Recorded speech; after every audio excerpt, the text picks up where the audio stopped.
Hello friends, quick study material में आपका स्वागत है। आज है 8 सितंबर और 7 और 8 सितंबर दोनों दिनों से रिलेटेड जितने भी आपके इंपॉर्टेंट क्वेश्चंस होंगे हम उन सभी क्वेश्चंस की यहाँ पर चर्चा करेंगे।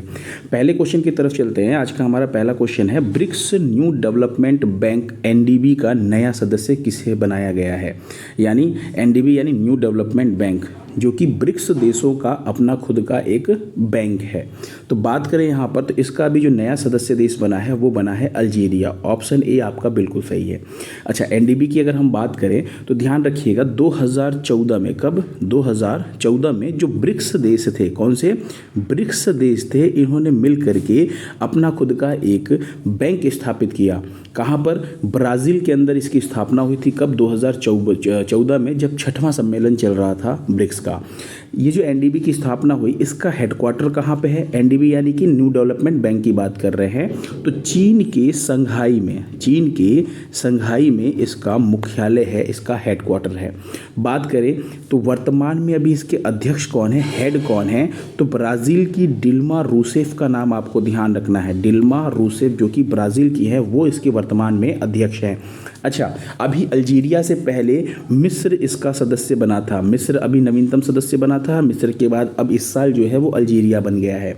सबसे पहले अध्यक्ष अगर आपसे पूछा जाए तो फर्स्ट जो अध्यक्ष थे, फर्स्ट हेड केवी कामत का नाम ध्यान रखिएगा, ठीक है। तो यहाँ पर ना मैं आपको थोड़ी सी चीज़ें और रिकॉल करवाता हूँ अल्जीरिया के बारे में। अल्जीरिया की बात करूँ तो अल्जीरिया जो है ये अफ्रीका महाद्वीप में बसा हुआ है, ठीक है। अल्जीरिया जो है अफ्रीका महाद्वीप में बसा हुआ है और अल्जीरियर्स है ना, अल्जीरियर्स जो है वो इसकी राजधानी है। अगर हम बात करें करेंसी की तो दिनार यहाँ की करेंसी है। राष्ट्रपति अब्देल मजीद तैबोने जो हैं वो यहाँ के राष्ट्रपति हैं। यहाँ पे एक चीज़ नोटिस कीजिएगा, ये जो आप मैप देख रहे हैं, इस मैप के अंदर जो आपको अल्जीरिया दिख रहा है, कहाँ पर? ये अल्जीरिया, ये जो आप देख पा रहे हैं ये है आपका अल्जीरिया, जो कि अफ्रीका महाद्वीप का सबसे बड़ा देश है। पूछा जाता है एग्जाम में कि सबसे बड़ा देश कौन सा है अफ्रीका महाद्वीप का, तो अल्जीरिया सबसे बड़ा देश है अफ्रीका महाद्वीप का। लेकिन ध्यान रखिएगा ये क्षेत्रफल के हिसाब से सबसे बड़ा देश है। वहीं पे बात करें तो यहाँ पर आपको एक नाइजर दिख रहा होगा, ठीक है। क्या दिख रहा है आपको? यहाँ पर एक नाइजीरिया। ये जो आप नाइजीरिया देश देख रहे हैं, ये जनसंख्या के हिसाब से सबसे बड़ा देश है अफ्रीका महाद्वीप का। तो अफ्रीका महाद्वीप का क्षेत्रफल के हिसाब से सबसे बड़ा देश अल्जीरिया और जनसंख्या के हिसाब से नाइजीरिया। ये दोनों ही चीज़ें आपको ध्यान रखनी है।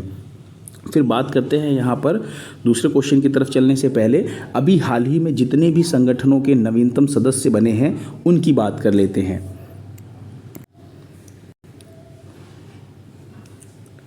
नवीनतम सदस्य देशों की बात करें तो अभी शंघाई सहयोग संगठन यानी एससीओ की बात करें तो अभी इसका सबसे नवीनतम सदस्य बेलारूस बना है, जो कि 10वां नंबर का है। संयुक्त राष्ट्र कमांड की बात करें तो दक्षिण कोरिया में अमेरिकी नेतृत्व वाला एक संगठन है जिसका नाम क्या है? संयुक्त राष्ट्र कमांड। जर्मनी इसका अभी नवीनतम सदस्य बना है। ये मैंने आपको लास्ट वीक ही ये चीज़ पढ़ाई है, 18वां देश बना है। आसियान की बात करें तो तिमोर लेस्ते जो है वो आसियान का 11वां देश बना है।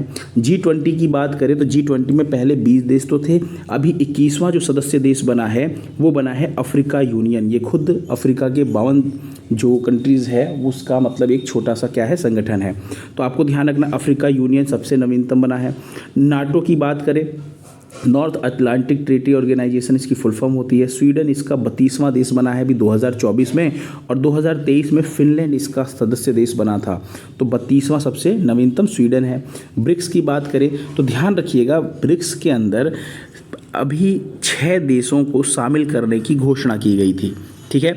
और इन 6 देशों के बाद इसका नाम ब्रिक्स प्लस हो जाएगा। अभी बात ये हुई है कि 5 देशों ने सहमति पर हस्ताक्षर किए हैं। जो 6वां देश जिसने मना कर दिया वो कौन है? वो अर्जेंटीना है। अर्जेंटीना जो है वो ब्रिक्स से बाहर हो गया है। फिर आईएमएफ की बात करें तो अंडोरा 190वां देश है। यूरो को अपनाने वाला 20वां देश, जैसे यूरो करेंसी होती है ना, यूरोप महाद्वीप में आपने अक्सर देखा होगा सबकी करेंसी ज़्यादातर यूरो आपको देखने को मिलती है। तो वैसे ही आपको ध्यान रखना है यूरो को अपनाने वाला जो 20वां देश है वो है आपका क्रोएशिया। तो कुछ नवीनतम सदस्य देश जो है वो भी आपको ध्यान रखने हैं। नेक्स्ट क्वेश्चन देखिए, प्रधानमंत्री नरेंद्र मोदी ने जल संचय जन भागीदारी पहल जो है वो कहाँ प्रारंभ की है? तो आप यहाँ पर देख रहे हैं जल संचय जन भागीदारी पहल का जो शुभारंभ है वो नरेंद्र मोदी के द्वारा किया गया है। और कहाँ पर? सूरत गुजरात में। कहाँ पर? सूरत गुजरात में, यानी ऑप्शन सी आपका बिल्कुल सही है, गुजरात। बात करें तो जल शक्ति मंत्रालय और गुजरात सरकार ने मिल करके इसको मिल करके लॉन्च किया है। ठीक है, उद्देश्य क्या है? सीधी सी बात है, जल संरक्षण ही इसका उद्देश्य है। क्या उद्देश्य होने वाला है? जल को लेकर के संरक्षण करना इसका मुख्य उद्देश्य है। ठीक है, ध्यान रखिएगा। मैं फिर से आपको यह रिकॉल करवा रहा हूँ कि जल शक्ति मंत्रालय, ठीक है, और गुजरात सरकार ने मिलकर के इसको लॉन्च किया है। कहाँ पर? गुजरात के सूरत में।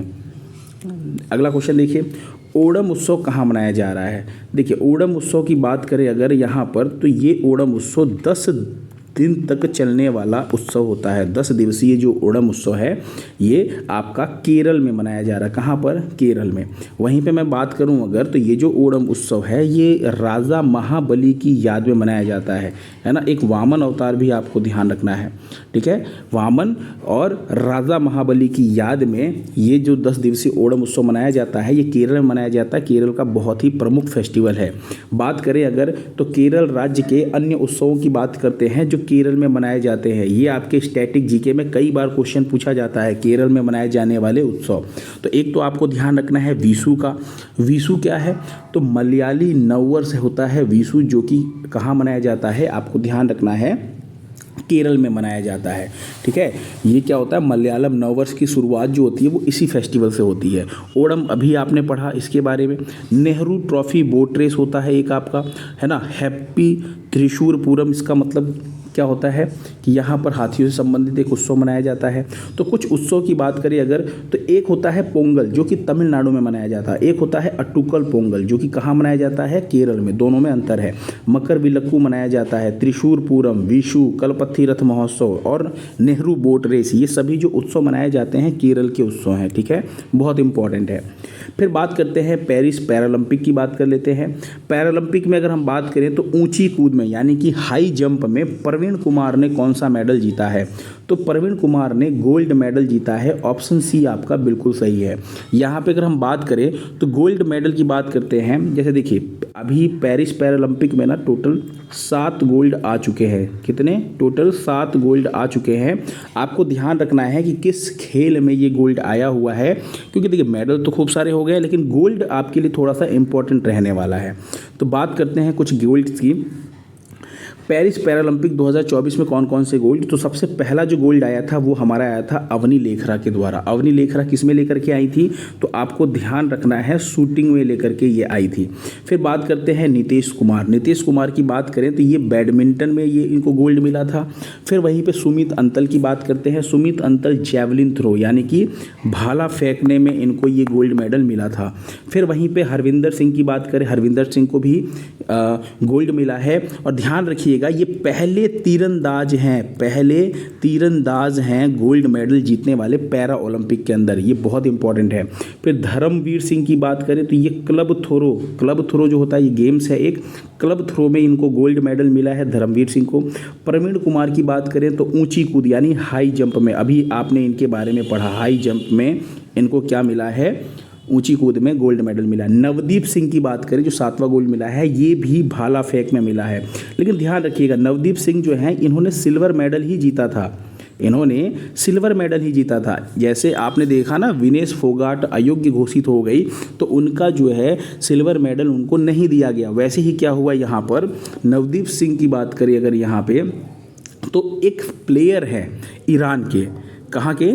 ईरान के एक प्लेयर हैं और उनका नाम क्या है? उनका नाम है सदागी है। क्या है? सदागी है। सदागी जो है ये अयोग्य घोषित किए गए। तो अयोग्य घोषित होने के बाद क्या हुआ, जो नवदीप सिंह है इनका जो सिल्वर मेडल है वो गोल्ड में बदल गया। ठीक है, तो अब आपको ध्यान रखना है ये चीज़ भी। बात करें अयोग्य क्यों घोषित किया गया, तो दरअसल गला काटने का, जब इन्होंने जीता ना जैवलिन थ्रो फेंकने के बाद, तो गला काटने टाइप का कुछ इशारा किया था और जैसे हमास का झंडा उसका समर्थन किया था। ऐसे मतलब बहुत सी कोई एक्टिविटीज़ की थी जिसकी वजह से इनको ना अयोग्य घोषित कर दिया गया। ठीक है, जो कि रूल्स और रेगुलेशंस के खिलाफ था। तो ईरान के प्लेयर थे ये। और नवदीप सिंह की बात करें तो ये 7वां इनका गोल्ड था। मतलब भारत का 7वां गोल्ड। अगला देखिए, अरुणा वासुदेव कौन थी जिनका हाल ही में निधन हुआ है? तो अरुणा वासुदेव की अगर हम बात करें तो अरुणा वासुदेव एक फिल्म विद्वान थी। क्या थी? फिल्म विद्वान थी। अरुणा वासुदेव जो है वो एल्जाइमर से पीड़ित थी। एक बीमारी होती है एल्जाइमर। एल्जाइमर के अंदर क्या होता है, जैसे एल्जाइमर थोड़ा सा ब्रेन रिलेटेड इशू होता है ना, ब्रेन रिलेटेड बीमारी होती है, जिसमें भूलने की बहुत बीमारी होती है, कहीं पे भी आदमी उठ के चल देता है, उसे कुछ याद नहीं रहता है। तो ये एक दिमाग की बीमारी है ना, ब्रेन से रिलेटेड।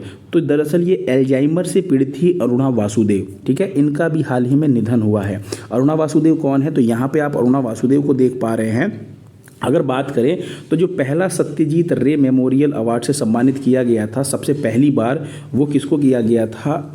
अरुणा वासुदेव को किया गया था। फ्रांस का सर्वोच्च सांस्कृतिक सम्मान से भी इनको सम्मानित किया जा चुका है। सीने माया की संस्थापक रह चुकी हैं, बहुत इंपॉर्टेंट है। और एक उपनाम बहुत फेमस है, एशियाई सिनेमा की माया, Asian mother of Asian cinema आप कह सकते हैं, फिल्म कह सकते हैं। तो ध्यान रखिएगा, एशियाई सिनेमा की माँ किसे कहा जाता है? अरुणा वासुदेव को कहा जाता है, बहुत इंपॉर्टेंट है। ठीक है, नेक्स्ट क्वेश्चन देखिए, पेरिस पैरालंपिक 2024 के समापन समारोह में भारतीय ध्वजवाहक किसे बनाया गया? अच्छा, इससे पहले मेरा एक छोटा सा क्वेश्चन ये है कि जैसे अभी हमने निधन के बारे में क्वेश्चन पढ़ा, तो अभी भारतीय तट रक्षक बल के, है ना, यानी आईसीजी की बात कर रहे हैं, इसके अभी जो 25वें नंबर के महानिदेशक थे, है ना, इनका अभी क्या हुआ है? निधन हुआ है। आपको इनका नाम बताना, चूंकि ये बहुत इंपॉर्टेंट है, क्योंकि अभी एक मॉक टेस्ट के अंदर एक क्विज में ये क्वेश्चन पूछा गया था। तो आपको ध्यान रखना है कि आईसीजी यानी भारतीय तट रक्षक बल के 25वें महानिदेशक जो डीजी है, उनका निधन हुआ है। आपको उनका नाम बताना है कमेंट बॉक्स में कि वो कौन थे। फिर बात करते हैं पेरिस पैरालंपिक 2024 की।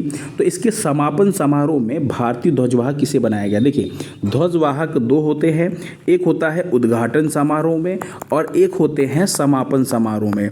तो उद्घाटन समारोह तो आपको पता ही है, उद्घाटन समारोह के बारे में मैंने आपको कई बार बताया है, लेकिन यहाँ पर हम बात करते हैं समापन समारोह की। तो समापन समारोह में ध्यान रखिएगा हरविंदर सिंह को। हरविंदर सिंह कौन है? तो ये तीरंदाजी में पहला गोल्ड मेडल जीतने वाले हरविंदर सिंह, वही हरविंदर सिंह हैं। प्रीति पाल की बात करें तो ये एक ही पैरालंपिक में दो मेडल जीतने वाली एथलीट है पैरालंपिक। तो यानी बी और सी दोनों सही है, ऑप्शन जो डी है वो आपका बिल्कुल सही हो जाएगा। ठीक है, प्रीति पाल ने 100 मीटर और 200 मीटर में दौड़ में इन्होंने क्या किया था? मेडल जीता था। अगला देखिए, उससे पहले थोड़ा सा पेरिस पैरालंपिक की बात कर लेते हैं। इस बार 17वां संस्करण था, 28 अगस्त को शुरू हुआ था और 8 सितंबर तक ये आपका आयोजन किया गया है। ध्वजवाहक की बात करें तो सुमित अंतल और भाग्यश्री जाधव का नाम आपको ध्यान रखना है। सुमित अंतल जो है ये जेवलिन थ्रोवर हैं और शॉटपुट के प्लेयर हैं भाग्यश्री जाधव, है ना। फिर समापन समारोह में हरविंदर सिंह, ये तीरंदाजी से इनका संबंध है, और ये जो प्रीति पाल हैं ये एथलेटिक्स हैं, इनका दौड़ से संबंध है। तो इन खिलाड़ियों के ना किस खेल से क्या संबंध है ये भी दिमाग में बिठा करके रखिएगा। तो ध्वजवाहक उद्घाटन समारोह और समापन समारोह दोनों ध्यान रखिएगा। सेफ्टी मिशन जब आपसे पूछा जाए तो सत्य प्रकाश सांगवान ध्यान रखिएगा। बात करें अगर यहाँ पर तो लगभग 12 खेलों में 84 भारतीय एथलीटों ने यानी खिलाड़ियों ने इसके अंदर पार्टिसिपेट किया था पेरिस पैरालंपिक में। अगला क्वेश्चन देखिए, हाल ही में विश्व के पहले एशियाई किंग गिद्ध प्रजनन केंद्र का उद्घाटन कहाँ पर किया गया है? तो उत्तर प्रदेश में पहला एशियाई किंग गिद्ध संरक्षण केंद्र का उद्घाटन किया गया, जिसका नाम क्या है? जटायु। ठीक है, ध्यान रखिएगा, जटायु, है ना, गिद्ध प्रजनन और संरक्षण केंद्र। तो कहाँ पर? उत्तर प्रदेश। आपने इससे पहले कई बार इस चीज़ को पढ़ चुके हैं आप लोग, है ना। विश्व का पहला है, इसलिए थोड़ा सा इम्पोर्टेंट रहने वाला है। फिर बात करते हैं यहाँ पर, हाल ही में महिलाओं को पुलिस बल में 33% का रिजर्वेशन जो है वो किस राज्य सरकार ने मंजूरी दी है? तो 33% के आरक्षण को पुलिस बल में महिलाओं को लेकर के जो आरक्षण दिया गया, जो रिजर्वेशन दिया गया, वो राजस्थान सरकार की तरफ से दिया गया। ऑप्शन ए आपका बिल्कुल सही है। बात करें अगर यहाँ पर राजस्थान की, तो आप यहाँ पर राजस्थान को देख पा रहे हैं। ठीक है, राजस्थान की बात करें तो इंडिया में लोकेशन जो है राजस्थान की यहाँ पर इस तरफ है। राजस्थान की राजधानी क्या है? जयपुर। मुख्यमंत्री भजनलाल शर्मा अभी हाल ही में नए बने हैं। उप मुख्यमंत्री की बात करें तो दिया कुमारी और प्रेमचंद्र बैरवा जो है वो इसके उप मुख्यमंत्री हैं।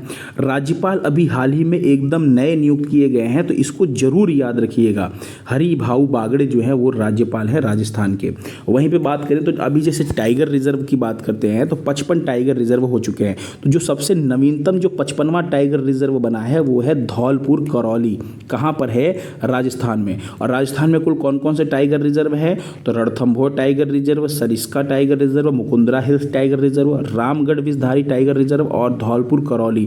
धौलपुर करौली सबसे लेटेस्ट है, ध्यान रखिएगा। ठीक है, तो टोटल 5 टाइगर रिजर्व कहाँ पर हैं? आपके राजस्थान में है। ठीक है, अच्छा राजस्थान की बात करूं तो राजस्थान से रिलेटेड एक आपने कुछ इंपॉर्टेंट करंट अफेयर्स अभी जस्ट हाल ही में पढ़े हैं। एक उदयपुर का नाम आपने पढ़ा है। उदयपुर किस लिए याद रखना है आपको कि यहाँ पर अभी निर्मला सीतारमण ने जीएसटी भवन का उद्घाटन किया। और भारत का पहला वेटलैंड शहर कौन सा बना है? तो भारत का पहला वेटलैंड शहर जो है वो उदयपुर बना है। अच्छा, राजस्थान ने अभी अग्निवीरों के लिए एक कारगिल पैकेज की घोषणा की है। किसकी? कारगिल पैकेज की घोषणा की है, वो भी आपको ध्यान रखना है। चलिए नेक्स्ट क्वेश्चन पे चलते हैं। हाल ही में एशियाई ओलंपिक परिषद के पहले भारतीय अध्यक्ष कौन बने हैं? तो आप यहाँ पर रणधीर सिंह को देख पा रहे हैं। रणधीर सिंह जो हैं वो एशियाई ओलंपिक परिषद के पहले भारतीय अध्यक्ष बने हैं। ठीक है, अच्छा वहीं पे बी श्रीनिवासन की बात करें तो अभी एनएसजी के महानिदेशक बनाए गए हैं। आरएस भट्टी की बात करें यहाँ पर तो ये अभी हाल ही में CISF के है ना महानिदेशक बनाए गए हैं। दलजीत सिंह चौधरी की बात करें तो BSF के महानिदेशक बनाए गए। ये भी नई नियुक्तियां हैं, इनको भी ध्यान रखिएगा। हाल ही में किस देश का स्वतंत्रता दिवस 7 सितंबर को मनाया गया है? यानी कौन सा देश है जिसका स्वतंत्रता दिवस 7 सितंबर को मनाया गया? तो बात करें वो देश है आपका ब्राज़ील। दरअसल ध्यान से सुनिएगा, ब्राज़ील जो है 7 सितंबर 1822 को ये ब्राज़ील जो है ये पुर्तगाल से आज़ाद हुआ था। किससे? यहाँ पर आपको ध्यान रखना है कब? 7 सितंबर 1822 को पुर्तगाल से ब्राज़ील जो है वो आज़ाद हुआ था, है ना। पुर्तगालियों से आज़ादी मिली थी, तो पुर्तगाल से ये जब आज़ाद हुआ ब्राज़ील तो इसीलिए इस दिवस को क्या मनाया जाता है? ब्राज़ील का स्वतंत्रता दिवस मनाया जाता है। चूँकि 7 सितंबर 1822 की घटना थी इसलिए 7 सितंबर को स्वतंत्रता दिवस मनाया जाता। ब्राज़ील की बात करें अगर तो यहाँ पर देखिए, एक बार मैप पे ब्राज़ील को देखिए। आप यहाँ पर ब्राज़ील को देख पा रहे होंगे, साउथ अमेरिका महाद्वीप में बसा हुआ देश है ये, है ना। और अगर हम बात करें तो इस महाद्वीप का सबसे बड़ा देश ब्राज़ील ही है आपका। ठीक है, फिर बात करें यहाँ पर एक और चीज़, इसकी राजधानी क्या है? तो ब्राज़ीलिया इसकी राजधानी है। रियल यहाँ की करेंसी है। लूला डी सिल्वा जो है वो यहाँ के राष्ट्रपति हैं। बात करें बहुत इंपॉर्टेंट, कंपोज यहाँ के घास के मैदान, फजेंडा जो कॉफ़ी के बागान होते हैं उनको क्या कहा जाता है? फजेंडा कहा जाता है। और विश्व में नंबर 1 पर है कॉफ़ी उत्पादन के मामले में, वो कौन है? वो है आपका ब्राज़ील। अच्छा, भारत में कॉफ़ी उत्पादन के मामले में नंबर 1 पर कौन है? तो कर्नाटक का नाम ध्यान रखिएगा। ठीक है, फिर बात कर लेते हैं करंट अफेयर्स में ब्राज़ील में क्या क्या पढ़ा अभी आपने। एक तो आपको पता है कि G20 की अध्यक्षता कौन कर रहा है? वो ब्राज़ील कर रहा है 2024 में। और एक आपने भी हाल ही में पढ़ा था कि जो ब्राज़ील की सुप्रीम कोर्ट है, सुप्रीम कोर्ट ने जो ट्विटर है जिसका नाम बदल करके अब क्या हो गया X, इसको निलंबित कर दिया है। किसने? ब्राज़ील की सुप्रीम कोर्ट ने निलंबित किया है, ये आपको ध्यान रखना है। ठीक है, चलिए अगला क्वेश्चन देखिए। सितंबर 2024 में अभी हाल ही में अरुणाचल के मुख्य सचिव कौन बने हैं? तो अरुणाचल प्रदेश के जो मुख्य सचिव बने हैं वो बने हैं मनीष कुमार गुप्ता। मनीष कुमार गुप्ता अरुणाचल प्रदेश के मुख्य सचिव बने हैं, ये आपको ध्यान रखना है। अच्छा, अभी हाल ही में कुछ दिन पहले पवन कुमार सेन जो हैं ये अरुणाचल प्रदेश के मुख्य निर्वाचन अधिकारी बनाए गए थे। याद आ रहा आप लोगों को? आप लोगों ने पढ़ा है। तो अरुणाचल प्रदेश के मुख्य निर्वाचन अधिकारी पवन कुमार सेन बनाए गए थे और मनीष कुमार गुप्ता जो है ये मुख्य सचिव बनाए गए हैं। फिर बात करते हैं एक और क्वेश्चन की, फुटबॉल के अंदर 900 गोल करने वाले पहले खिलाड़ी कौन बने, यानी पहला ऐसा फुटबॉलर जिसने 900 गोल किया है। इससे पहले आज तक किसी ने 900 गोल नहीं किए हैं। तो सीधी सी बात है, आप यहाँ पर रोनाल्डो को देख रहे हैं, है ना। ऑप्शन ए आपका बिल्कुल सही है, क्रिस्टियानो रोनाल्डो जो है बिल्कुल सही आंसर है। क्रिस्टियानो रोनाल्डो पहले नंबर पे हैं, लियोनेल मेसी गोल करने के मामले में दूसरे नंबर पे हैं, जोसेफ मुस्कान की बात करें तो ये आपके तीसरे नंबर पे हैं, ठीक है। जोसेफ मुस्कान नहीं, बिस्कान है, क्या है, बिस्कान, ठीक है। अच्छा, यहाँ पर बात करें तो रोनाल्डो ने 900 गोल कर लिए हैं, पहले नंबर पे हैं। मेसी की बात करें तो 838 गोल के साथ दूसरे नंबर पे हैं, और जोसेफ बिस्कान की बात करें तो 805 के साथ तीसरे नंबर पे हैं। तो 900 गोल करने वाले पहले खिलाड़ी क्रिस्टियानो रोनाल्डो का नाम ध्यान रखिएगा। लास्ट टाइम पे मैंने आपसे क्वेश्चन पूछा था, डुरंड कप 2024 का खिताब किसने जीता है। तो नॉर्थ ईस्ट यूनाइटेड ने डुरंड कप 2024 का खिताब जीता है। और हाँ, 2 कमेंट आए हुए थे, एक कृष्णा मोटिवेशन चैनल के नाम से था, कृष्णा, है ना, एक कृष्णा का आंसर बिल्कुल सही था, और एक सुरेंद्र मौर्य, है ना। वेरी गुड, आप दोनों लोगों को बहुत बहुत, है ना, मोटिवेट करना चाहता हूँ कि आप लोग अगर रेगुलर वीडियोस देख रहे हैं, आप लोग अगर रेगुलर मतलब बेसिस पे आप अपनी तैयारी को जारी रख रहे हैं बिना किसी मतलब आप ये समझिए कि जो लोग रेगुलर पढ़ाई कर रहे हैं, चाहे 2 घंटे 4 घंटे ही पढ़ाई करें, वो लोग ज़्यादा बेहतर हैं बजाय उनके कि कोई दिन में 10 घंटे 15 घंटे पढ़ रहा है लेकिन रेगुलर नहीं पढ़ रहा है, ठीक है।